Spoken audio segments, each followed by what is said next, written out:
Hi and welcome to a new vlog. This one might be a bit of a mess for reasons I'm gonna be explaining now, but I hope you enjoy nevertheless.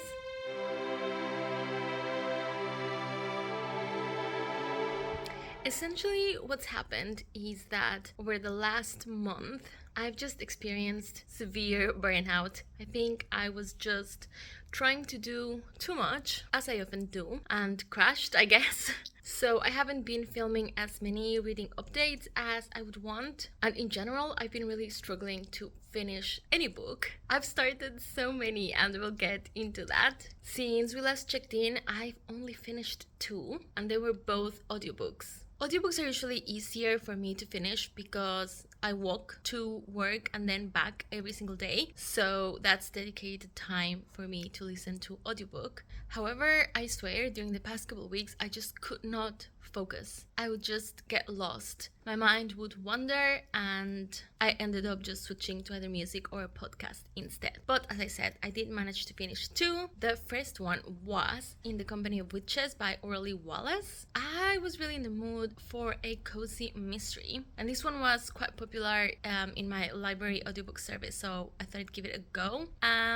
It is about a family of witches, and the members of the family are the main character, whose name I've forgotten, but she's in her early 30s, and then there is her 2 aunties and then her uncle. And we come to find out that she's actually moved back with her aunts and uncles because her husband recently passed away, which is quite sad. And as I mentioned, all of them are witches, and they also have a cat, of course, as you can see on the cover, who actually was one of my favorite characters. Anyways, all of them together, they run this little B&B in a small cozy town, and then one day they have a guest, a quite difficult guest. She's quite demanding and in general not getting along well with one of the aunts, and basically this guest ends up dead. And because there is witnesses that have seen her fighting with the aunt, these might cause trouble for this family of witches, so our main character basically gives herself the goal of solving the mystery and figuring out what happened to help her aunt. This one was fine, it was cozy, it was cute,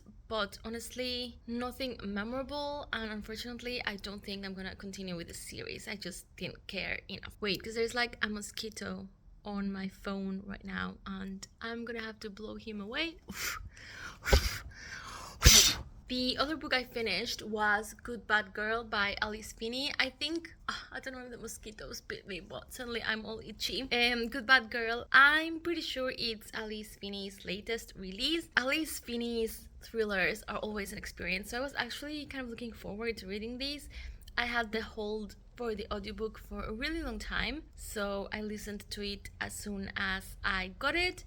And I'm actually not gonna say what I thought about it because that's gonna be on a different video. I'm so sorry. So I guess what we'll do now is that I'll just add in the clips for whichever reading updates I do have, and then I'll come back and tell you about more books. I got a book delivery that I wanted to share with you. So because I wanted to open it on camera, I went to put it somewhere in my house where I keep parcels I want to open on video, and I found 2 parcels that have been there, I think since like November or December last year. I had completely forgotten about them because I haven't been ordering that much stuff. So even though it's really bad that I ordered stuff and then completely forgot about it, that means that now I have 3 things to show you. So let's just focus on the positive. First one is actually already half open. I don't know why I opened it and then just left it there. This is actually quite exciting, and I'm happy to remember that I have this. It is book 20 of The Ghastling, which is probably my favorite horror fiction magazine. I always just find the most unique stories here, and the team always puts in beautiful, amazing illustrations.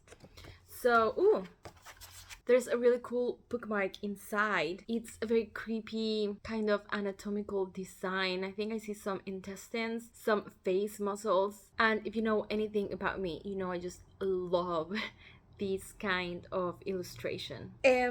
So yeah, as I was saying, I love reading these short stories, and actually this is my dream publication, to get a story accepted in. I haven't submitted anything yet, but I'm gonna start trying soon. Also, I think I read so many short stories last year, and this year I've kind of fallen off the wagon, so hopefully this will give me some motivation to get back on it. The next thing I have is an Evernight box. I think this is from last October, but it only got delivered to me in November. I unsubscribed fully from these. I think I've realized that I don't need special editions of any book, especially books that I haven't read and books that I don't know if I'm going to like. I think I would just always get caught up with the excitement of getting a mystery book and then just looking at what the special edition looks like. I might order one in the future if it's an author I know I love, and maybe if it's like a highly anticipated release. But other than that, I don't think this kind of thing brings me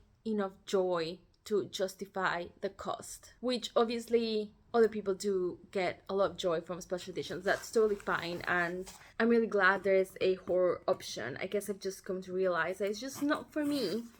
This one I also was kind of excited because it's the Dark Academia edition, and I always feel like I love Dark Academia, but then actually if you look at my list of books I've read, I don't think I ever read Dark Academia, so I don't know where that idea comes from. I guess it would be a good excuse then for me to try one now. So the book we have here is An Academy for Liars by Alexis Henderson. Not gonna lie, it's quite nice. I really like these illustration, and as always, my favorite part of these things are always the sprayed edges. I don't really know what this is about. I didn't expect it to be this chunky. I don't think I've heard the best reviews. The illustration on the inside is quite nice, but again, I'm not a huge fan of this art style, so yeah, bad decisions were made, but we're here now, and I think I'll probably read it. This seems to be about a young woman whose life seems to be falling apart, and then she gets a mysterious phone call inviting her to apply to a college, which is a school of magic. And when she goes there, she needs to learn how to control her magic power, which in her case seems to be persuasion, the ability to wield her will like a weapon and to use it to control others. And of course there's secrets in this school and they might be disturbing. So that's that. And then the thing that I actually wanted to show you is this delivery from Bird's Books. Bird's Books is an independent bookstore here in the UK, and they've started this subscription service where they send you a horror book every month. As I just said, I've unsubscribed of everything. As much as I enjoy things like Abominable and those kinds of book services, the reality is that I just cannot read at the pace that I was receiving books. And at the end of the day, I have other services available to me, like the library, so that's just been my personal preference at the moment. But I do love supporting the endeavors of independent businesses, especially when it comes to books and especially when it comes to horror. So I decided to subscribe for 1 month and then we'll see. Really, it was just like me trying to show a bit of support. Anyways, the book that I have received, it's wrapped really cute as well. The book we have, oh my gosh, they wrapped it really tight. So let me struggle for a minute. Okay, we have Scuttler's Cove by David Barnett. I quite like the cover with a little crab. Scuttler's Cove is a working village in Cornwall where life has gone uninterrupted for centuries until it was discovered by the rich, as usual, ruining everything. Now, the harbourfront cottages have been snapped up by second homers and the locals can barely afford to live in their own town. This is giving me the horror vibes. It is a very different place for Mary Moon, returning for the first time in 12 years after the death of her mother. For there are forces at play in the village that she could never have imagined. Something old and terrible is awakening beneath the town's hallowed ground, and with it comes a horror that the residents have fought for generations to keep a secret. So we have some folk horror, and this is actually a 2025 release that was not on my radar. stars. So I am happy to have these. And they send you a little personalized letter, and by personalized I mean it's just your first name with just the synopsis of the book. That's fine. So that's it. I finally opened my long forgotten parcels. I hope you enjoyed this mini haul, and I'll see you in the next clip. I realized I've been really bad in updating you about many of the books I've been reading, especially the audiobooks, because I just listen to them so fast that I just don't have time to catch you up. The main update that I have is that I've continued reading the Wayward Children series. So I read number 3 and 4. So number 3 is Beneath the Sugar Sky, and then number 4 is In an Absent Dream. And both these books kind of revisit characters that we've met before. Obviously I can't say too much because it won't make sense if you haven't read books 1 and 2. But Beneath the Sugar Sky, I was a bit nervous about reading these because clearly it looks from the cover and even the description that we're going to visit these very candy sugary world, and I guess I just like dark worlds better. But I was actually surprised to see that there is a lot of dark things involved, not only in the topics, but before they go to the sugary world, which I can't remember the name right now, confection, they actually have to go to some of the underworlds for reasons that I can't tell you. Anyways, this was really good. I like the main character, Cora, although most of the plot wasn't really about her, but her interacting with other characters. So I hope we get to know her a little bit more later. I gave this one 3.5 stars, I guess, because it was just fine for me. The part in the candy world I did not enjoy as much. Also, it was more like action adventure than fairy tale, so I guess the tone was a little bit different as well. And then we have In an Absent Dream, which is about a girl who goes into a world called the Goblin Market. From what I've read in the description, I also was not really looking forward to these, and also we revisit a character we've met before, and actually I didn't like that character at all in book 1. Honestly, I thought she was one of the worst characters, but then guys, I read In an Absent Dream. I think this is my favorite book so far, which was so surprising. Also, it's my favorite world and it's my favorite character. That character was me. Literally, it was me growing up, and it was still a little bit me now, so I'm really, really emotional. And I think that's the beauty of this series, that I feel like everyone can see themselves represented in one of the kids and one of the worlds. As I said, I don't think there is much point into going into more details because nothing makes sense if you are not familiar with the series, which I would take as another opportunity to say, if you're even remotely curious about this series, stop hesitating and go read it, because as I said, I'm not even a fantasy person and I'm obsessed. I have a tiny book haul for you this morning. I bought 2 books about writing poetry. I don't know if I mentioned these before, but just for fun and experimentation, I want to try writing a bit of horror poetry, but I don't really know anything about poetry and especially how to write it.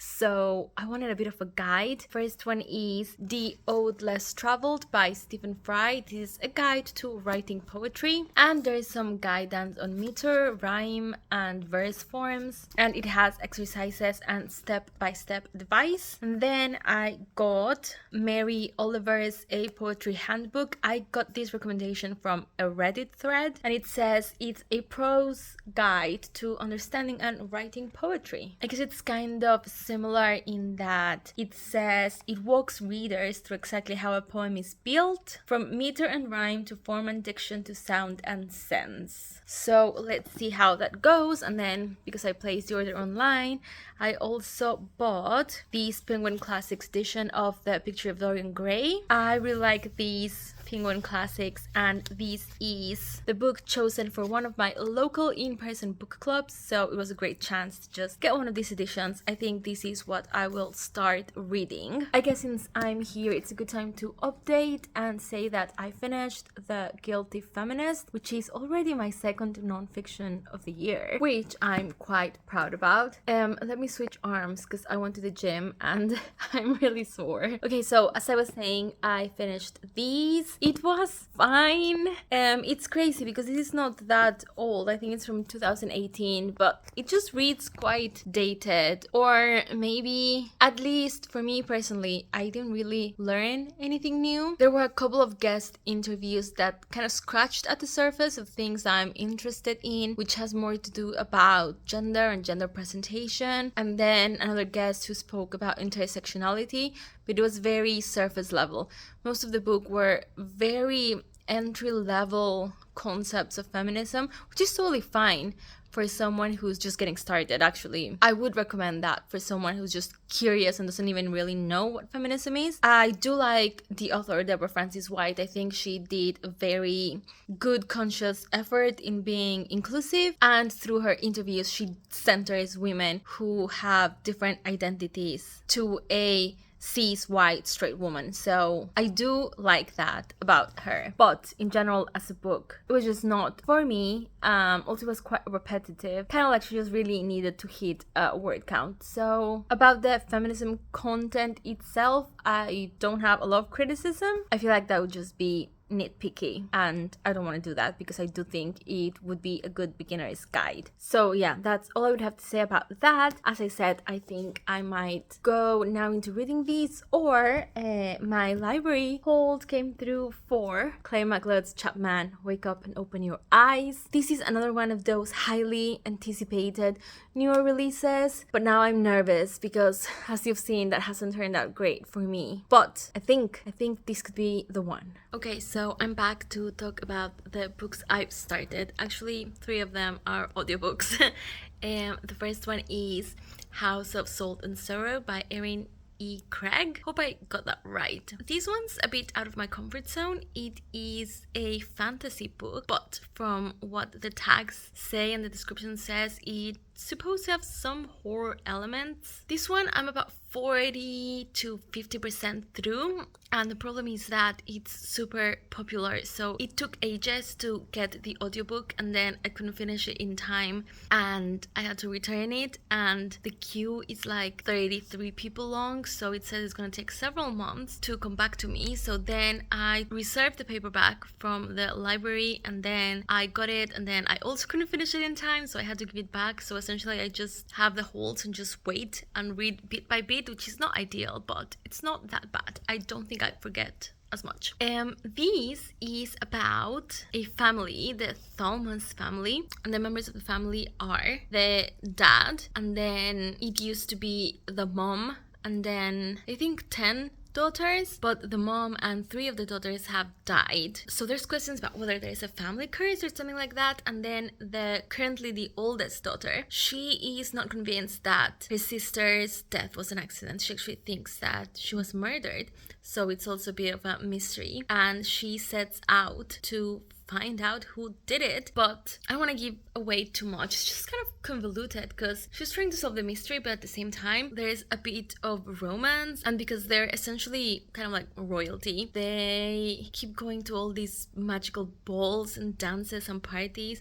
So there's a lot of that kind of magic, which is usually not my favorite, but I don't know, so far it's fine. I don't think there has been that much horror in it. There's a bit of creepy scenes where our main character kind of like sees some of her dead sisters, and I actually thought that would play a bigger part of the plot, but so far I don't see how everything is related, but I'm sure it'll come together. This is also a series, and I guess we'll have to wait and see if I want to continue. So far I would say no, but I'm only like not even halfway through the book, so that could definitely change. The other book I've started is Beloved Poison by E.S. Thompson. This is another one of those historical fiction books that I've been liking lately. This one's interesting.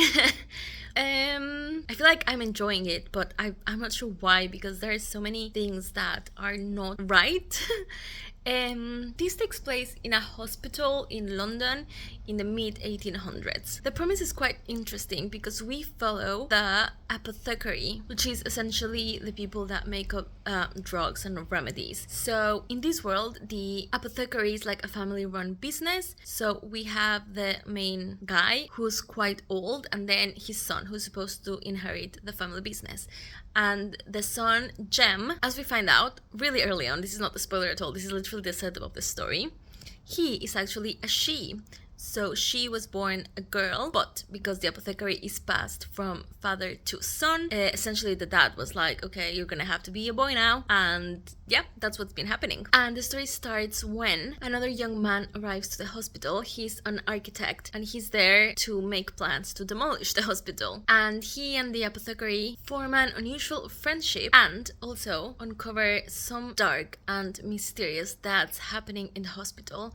Essentially, when they're visiting the chapel, they find these really creepy things that look like little coffins. They're like little, not statues, but like figurines, I guess. They're shaped like coffins and they have like strange writing and herbs inside. And all of this coincides with a time in the hospital where strange things are happening. There is a murder. There's some kind of conspiracy going on. I'm actually finding the mystery quite compelling. I really like the characters, but the writing style is really weird and sometimes it drives me crazy. It's actually very atmospheric. I'm really enjoying the descriptions of like the decay. The hospital is supposed to be really old and like crumbling down, kind of like gross. At that time, medical science was not very advanced and some of the remedies they had only made people sicker. So descriptions are really grim. I like that. What I don't like is that the author keeps doing this really weird thing. For example, the main character would be like, oh, if I had known what happened later, then I would have been more afraid and things like that, which I think it's not bad in itself. It just happens too often and then it throws me off. I don't know. But I am enjoying it, and this is actually also a really long series, and so far I'm leaning towards yes, I will continue. The next audiobook I started is a non-fiction, and I'm gonna need to go check the name because it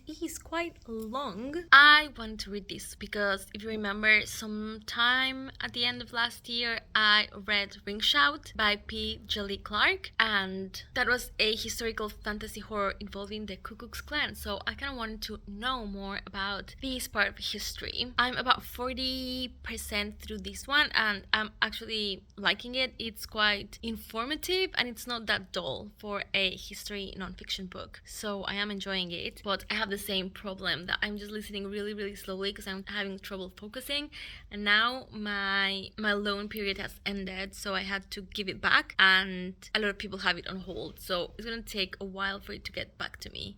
So I guess that one will just have to wait because I don't really want to read it physically. But yeah, I guess I'll just update you when I do manage to finish it, if I do. And finally, my one physical book that I've started, and this is embarrassing because it's a really short book, but I just cannot finish it, and that is The Picture of Dorian Gray by Oscar Wilde. I'd actually never read this before. I was super excited when it got picked for one of my local book clubs, but as I said, I barely read anything, so I didn't even go.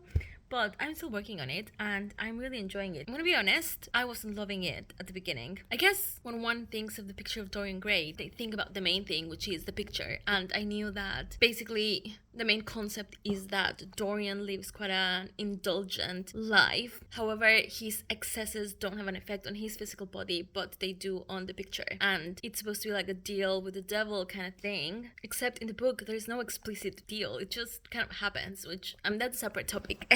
The point is that I was struggling to read because at the beginning it's very slow, and the picture thing doesn't even start to happen until like quite a bit into the story. So I was a bit confused and I was like, what's happening? But I am enjoying it, and I always enjoy the Penguin Classics editions because they do give quite a lot of context. I haven't read the introduction because it did say that the introduction contains spoilers. So sometimes classics do that because they assume that since they're classics, you already know the story, but I actually didn't know a lot of these stories. So I'm gonna read the introduction in the end. But I have read some of the comments and context that Robert Miggle has added to these, and it's very interesting because originally there were much stronger homoerotic undertones where the painter is very clearly romantically interested in Dorian Gray, and the editors basically made Oscar Wilde remove that and be like, no, don't say that he's in love with him, just that he is his muse purely for the art, but that was not the original intention. And I mean, I still think that even with the changes, when you read it, you're like, yeah, I know what's happening here. So anyways, now that the picture things start happening, I am much more into it, so hopefully I will read faster. To be completely honest with you, I don't know what the rest of this vlog will be. I've been buying books even though I've not been reading anything, but you know, that's just how it goes. Also, I must say, I cancelled all my library hauls, returned all the books I had, because I think that was one of the reasons that contributed to me getting so overwhelmed. And actually, I might want to focus on reading the books I have and have been buying, because I really need to make a dent on my physical TBR. So yeah, I don't know, I'll come back when I have anything to say. I just wanted to come in and do a quick update on The Terror. I'm now at 72% through, and it's now so good. I'm so glad that I stuck with it. I think my enjoyment has definitely been building as I've gotten to know the different characters and just the passage of time and how tough their situation is. It's really devastating and horrifying, and I'm enjoying it very much. I have really good news. I have finished not only one, not two, but 3 books, and it feels amazing. The first one I finished is The Picture of Dorian Gray. This is a classic that I've been wanting to read for a while. For some reason, I just thought that I was going to absolutely love it, and unfortunately, I didn't love it as much as I wanted to. I don't know how unpopular this opinion is, because I feel like this is quite a beloved book. I just find it a little bit boring. I'm sorry. I just felt like it took so long to get to the crux of the issue, which is obviously the portrait. I do have to say though that I'm really glad I read this classic. As usual, I really like these Penguin Classics editions because I feel like the footnotes, the preface, it was all very comprehensive in terms of giving some context for this novel, and I actually did learn a lot about Oscar Wilde and in general the people's reactions to this book. It received so much criticism for being immoral, and if I understood correctly, the contents of this book, even though they were highly edited in future versions to downplay the homoerotic undertones, it was still used in a court trial against Oscar Wilde as evidence of his immorality. So the context, the history, the explanations, all of that were the most interesting part. And also just to understand a bit better how a novel like this fits within the current horror genre, which this was never meant to be a horror novel as we understand it now, but obviously the concept of this haunted picture or portrait or painting or whatever and what it meant for the characters was just very interesting. So overall, I'm happy I read it. I also finished Beloved Poison by E.S. Thompson, I think that's the name. And as I mentioned before, this is a historical mystery that takes place in a crumbling hospital in Victorian era London, which is just a delightful setting for me. I think it's one of my favorite settings ever. I love the main character Jem, who is an apothecary. And she's a woman that has to pretend to be a man in order to be able to do her job. There's a really good cast of doctors, each one with their own quirks and personalities, and each one of them plays a strong role in the story. I like the mystery. It is dark. I didn't think it was going to get as dark as it did, but I mean I enjoyed that. And being set in a hospital where people are unhealthy, sometimes it got a little bit gross, and I don't mean this in a bad way or disrespectful way to people that are unhealthy, but just the realities of human bodies doing what human bodies do, especially as I said when they're unwell. There was a really stark contrast with really cute, wholesome romances and platonic romances within the story. It was definitely a slow burn, and as I mentioned before, there were some aspects of the author's writing style that I didn't love, but I feel like the story itself, and especially the setting and the atmosphere, was so my style that I just looked past that, and it's a book I really enjoyed. I think it's a really long series, and I'm definitely going to continue. Once again, I feel like this is one of those books that I can't widely recommend. It was just full of very specific things that I personally enjoy as a reader. So that's that. And finally, drumroll please, I finished The Terror. I went on a little weekend away to the Isle of Mull, which is in the West Highlands. It was stunning, beautiful, and most importantly, very peaceful. And I had hours and hours to read, and that's how I managed to finish this mammoth book. As I said in my sneak peek earlier, I am obsessed with it. I've been watching Franklin Expedition documentaries and just reading articles, and I love when a book captures your imagination to that extent that you just want to immerse yourself in the topic. So I would love it if you gave me any recommendations that you feel can make me feel the same way. I imagine this might be quite easy for historical fiction because you can really research historical events, but if you can get creative and come up with something else, I would love that. So yeah, I loved these book. I feel like the characters are most of them are quite unlikable at some point, without a couple of exceptions, but honestly, near the end of the story, I was really hoping that some of them would survive. I just didn't want them to suffer anymore. It's just so prolonged that it was really stressful for me. I do have to say that particularly the misogyny persists throughout the book, and I said before that it seemed like it was really the characters showing these misogynistic traits because of the historical period that the book takes place. But I do have to mention that there were a couple of moments when it was just unnecessary, and I did actually feel that it was not the characters' views but the author's views. So that made me a little bit uncomfortable, and I just wish that wasn't there. And I feel like this could have been a 5-star if those little things were not there, which is just a shame. I did watch the TV show and I loved it, and actually I'm thinking of making a more in-depth video, maybe comparing the two. Let me know if you'd be into that. But yeah, I'm super happy that I finished books. I'll just quickly show you my current read. I cancelled almost all of my holds from the library because I was so overwhelmed, but I kept this one because I really want to read it.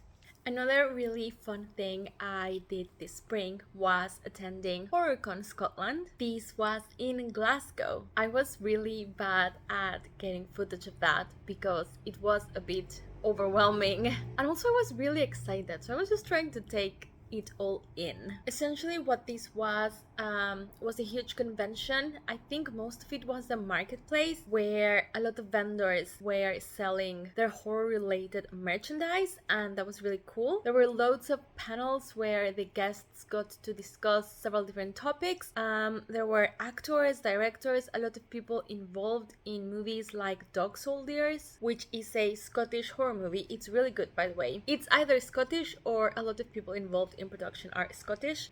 Also people involved with The Descent, which is another fantastic movie. And there was also the costume and cosplay contest, and that was really cool to see because there were some like really amazing costumes, and I really wish I had taken more pictures to show you. There was also a Dead by Daylight experience, which was kind of like a horror escape room, but my friend and I were actually too scared to go through. One of the highlights was the opportunity to take a picture with James and Chelsea from the Dead Meat podcast. This is us. And my other highlight was getting to meet the legend of Scottish horror fiction, David Sodergren himself, and he was so friendly, which was really nice. And now, of course, I'm going to show you the things I got from the marketplace. Of course, I had to get some David Sodergren books. I got his latest release, which is Death Spell, and this is supposed to be a more extreme horror, even more than anything he's done before. That's what he said. The plot seems seems to be about a man who does some kind of like deal with the devil kind of situation, and it says it results in a jaw-dropping frenzy of outrageous bloody carnage. And I know if David's promising this, he can deliver. Then I also got Summer of Monsters, and this is the opposite in that I think it's one of his more mild ones. I don't know if it leans YA. The protagonist is a teenage girl, but we've been there before and it was not YA, so I'm pretty sure it's not gonna be. So in this one, this girl and her dad moved to a farmhouse in kind of like a remote rural location, and she just gets to find out the secrets of this small town. So yeah, small town horror and summertime. I think this is one that I need to get reading as soon as possible. And then from his backlist, I got And By God's Hand You Shall Die. I've always been so intrigued by this cover. If you know me, you know why. And it takes place in a brothel that's built upon an abandoned church, or the remains of a church, and there's a mysterious and possibly insane priest. So this sounds exactly like my cup of tea. And of course, he signed all of them. For this one, he wrote the book I didn't want my mom to read, so that's definitely gonna be interesting. And yeah, all of them are signed. He was really busy, so I really appreciate him taking the time. Then I got another little book. This is by Bill Davidson, and it's called The Story of Life. I was just intrigued by this little tiny format and by the fact that this is about a lost manuscript. So the main character is an anthology editor, which is a really cool concept, and she comes across this text, and whatever is in it seems to be like really defying reality. So I think this is going to be kind of mind-bending, either sci-fi or maybe leaning towards something spiritual or esoteric. I don't know, but I was intrigued. Then I got a set of first printing Creepshow comic books. These are Creepshow 1, 2, 3, 4, and 5. Yeah. Been so tired and burnt out lately. Sometimes I struggle to like focus when reading books, novels, etc. So I thought something like this might be really fun. Then I got some non-book stuff, although not a lot. First, I got these awesome rat skeleton holographic sticker, and the rest I'll insert clips. The first one is this awesome denim jacket that when you turn it around, it has a trick or treat graphic. I was on the hunt for a black denim jacket originally, and when I saw this, I just thought it was perfect for me. And then I got this tiny miniature spooky deranged medical student bookcase, and that's just who I am, essentially. So I fell in love with this when I saw it. I had so much fun. I definitely think that it's one of the best things I've done this year. So maybe I'll have to go back next year. If this is the end of the vlog, I just want to say thanks for watching as always, and I'll see you soon. Bye!